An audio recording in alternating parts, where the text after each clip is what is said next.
हो सकता है कुछ इलेक्ट्रॉनिक मीडिया वालों को अभी भी पता चला होगा कि इस देश में शांति रखते हैं। अमरनाथ की यात्रा पर इतने हमले हुए, इस देश में किसी ने कहीं कंकर तक फेंका नहीं है मित्रों। अमरनाथ की यात्रा पर इतने हमले हुए, इस देश में किसी ने कोई कंकर तक फेंका नहीं है। रघुनाथ जी के मंदिर पर हमला हुआ, इस देश के अंदर किसी का घर नहीं जलाया गया था।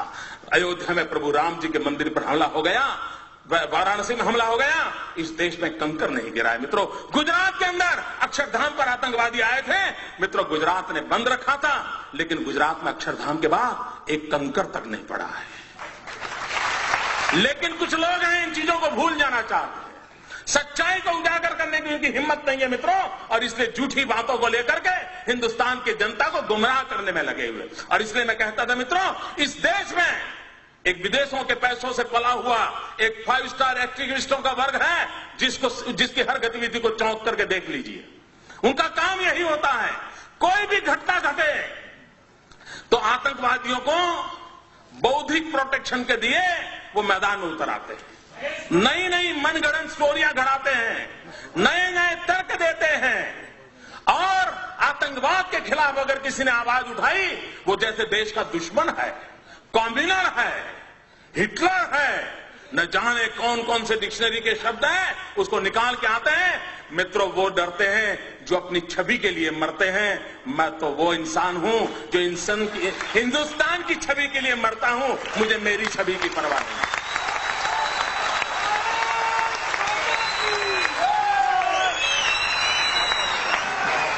क्या करना है इमेज को दोस्तों, किसके लिए इमेज? फुलमालाएं पहनने के लिए? मैं पत्थर खाने के लिए तैयार हूं अगर मैं मेरे देश के किसी नागरिक की रक्षा कर सकता हूं। मैं सच्चाई के रास्ते पर जाना चाहता हूं, और मैं प्रधानमंत्री जो कहना चाहता हूं, आप अगर कोटा का कानून नहीं ला सकते हो, इतना तो करो भाई, राज्यों को अधिकार दे दो। आपको पॉलिटिकल कारण होंगे, मेरा पहला प्रदेश होगा, अगर मुझे अधिकार मिल जाए मैं सबसे पहले कानून बनाऊंगा और हिंदुस्तान के देश को बता के दिखा के रखूंगा मित्रों, आतंकवादियों को ऐसे सबक सिखाया जाता है।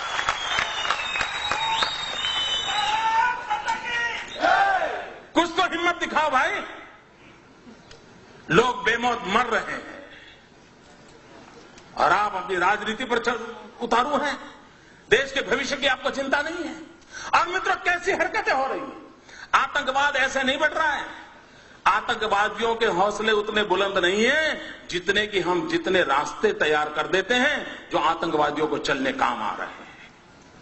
मुझे बताइए, गुजरात के अंदर एक इशरत जहान नाम की लड़की को, आतंकवादी लड़की को, हमारी पुलिस के साथ एनकाउंटर हो गया, अब उसको मार गिराया।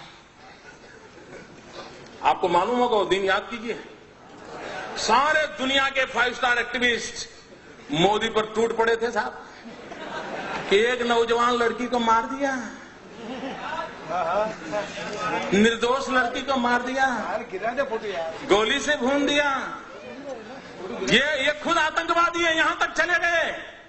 इतना ही नहीं मित्रों, इस प्रदेश के अंदर 5 स्टार एक्टिविस्ट, कुछ मीडिया के मित्रों ने उसे एक बहुत बड़ी शहीद के रूप में उसकी जनाजा निकाला था। चद्दर चढ़ाने चले गए थे, चद्दर चढ़ाने चले गए थे, और एक पार्टी के नेता 1 लाख रुपया देकर के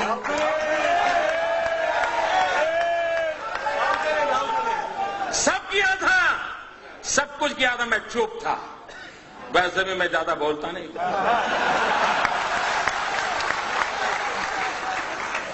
मैं सही जगह पर, सही भाषा में, सही समय पर बात करने का आदमी।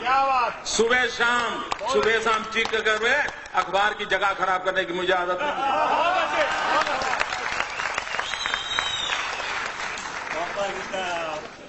2 प्रकार के नेता होते हैं दोस्तों, कुछ नेता हैं जिनको सिद्धि में विश्वास है, कुछ नेता हैं जिनको प्रसिद्धि में विश्वास है।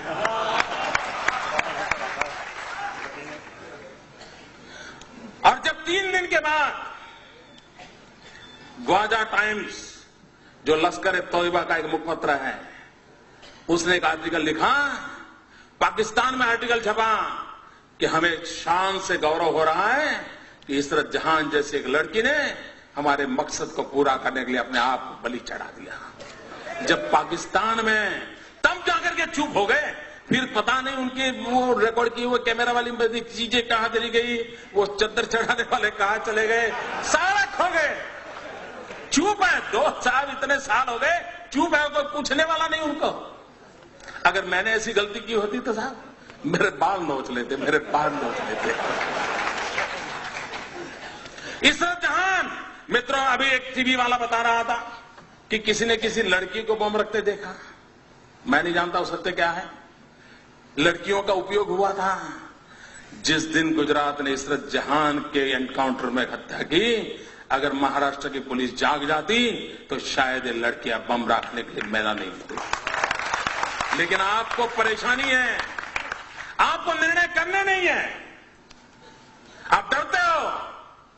मित्रों, ये घटनाएं होती है जब ऐसी बयानबाजी होती है, इस प्रकार के जनाजे निकाले जाते हैं, चद्दरें उड़ाई जाती हैं, 1-1 लाख रुपया चढ़ाए जाते हैं, तब जाकर के आतंकवादियों का हौसला बुलंद हो जाता है कि यार कुछ तो अपने रिश्तेदार यहां हैं, अपना काम चल जाएगा। मित्रों, मैं हैरान हूं कांग्रेस पार्टी क्या कर रही है। कोयम्बतूर के अंदर 98 में एक बम धड़ाका हुआ, चुनाव सभा में बम धड़ाका हुआ। अडवाणी जी उस सभा को संबोधित करने के लिए पहुंचने वाले थे। 58 लोग मारे गए, 58 लोग मौत के घाट उतार दिए गए, निर्दोष लोग मार दिए गए। वो सारे लोग जेल में हैं।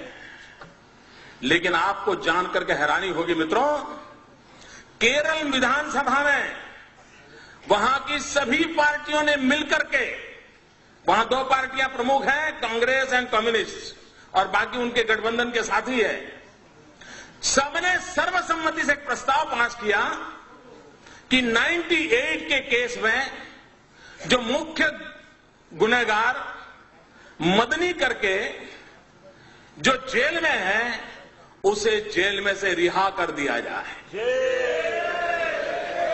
क्या क्या सब समाचार देश को क्या संदेश देना चाहते हो आतंकवादियों को।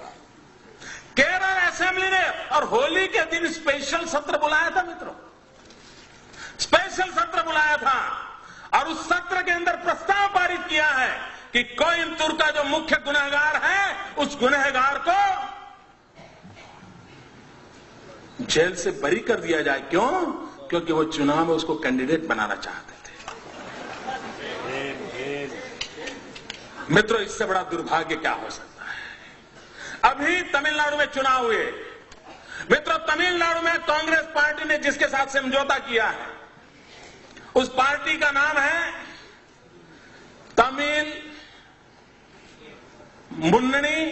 मुस्लिम मुन्नी कड़गम, तमिल मुस्लिम मुन्नी कड़गम।